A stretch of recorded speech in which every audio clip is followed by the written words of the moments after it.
I'm sitting on the steps of one of the most famous tourist attractions on the Palos Verdes Peninsula, in fact, in all of Southern California.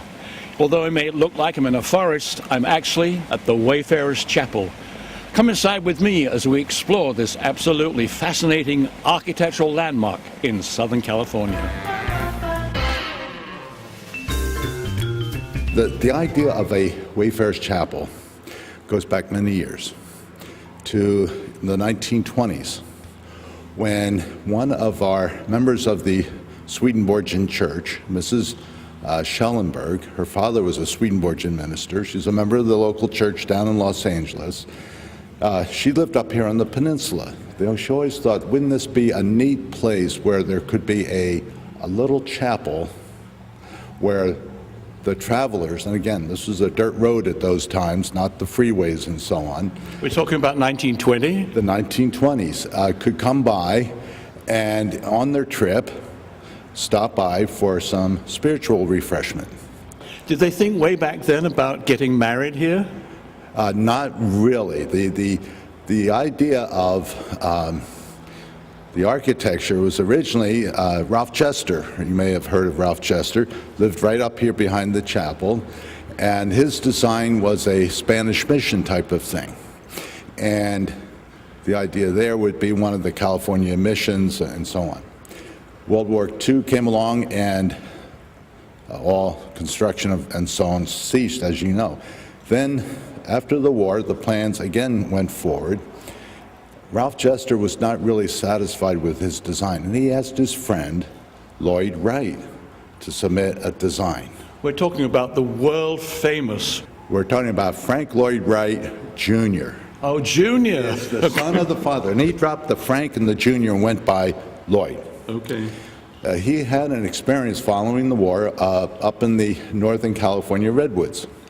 And he was having lunch one day in a restaurant, and he looked up through the skylight, and he saw these magnificent redwood trees arching overhead like a natural cathedral.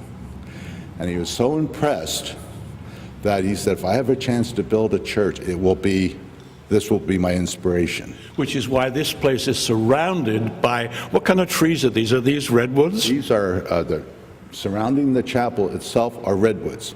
Now, Lloyd Wright was an environmental or organic architect. And way back then, he was thinking organic? Yep. Wow. And for one of the tenets of that is that it's not the trees that surround it that are sacred, it's the space within that is sacred space. Which is interesting because I look at all the glass here. I mean, you don't usually somehow associate a place of worship being built basically of glass. Well, the idea is this would be a natural sanctuary in the midst of the forest. The glass is simply to connect you the inside and outside, not to form a barrier, as most churches have stained glass and walls. There would be no barriers to the trees surrounding you. And I think it's the sense of sacred space and the way Lloyd Wright constructed and the site and all of that accounts for the sense of beauty that you feel and sense of worship that you feel when you enter the chapel. I think one of the things, in fact, I know one of the things that really attracted me and my wife, even though the Brits aren't meant to be romantic, I think we chose this place because it is a very, very romantic setting. Oh, it's a gorgeous place. It's awe-inspiring.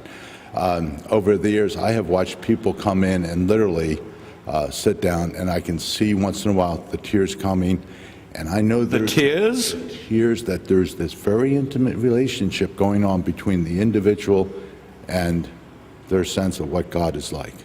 It's a wonderful experience, and that's what the whole idea of Wayfarers Chapel is. It's a place where ordinary men, women, children can come and experience this sense of release, of reflection, of prayer, whatever you want to call this thing, this dialogue that we establish with the creative force of the universe. Well, I have to say this.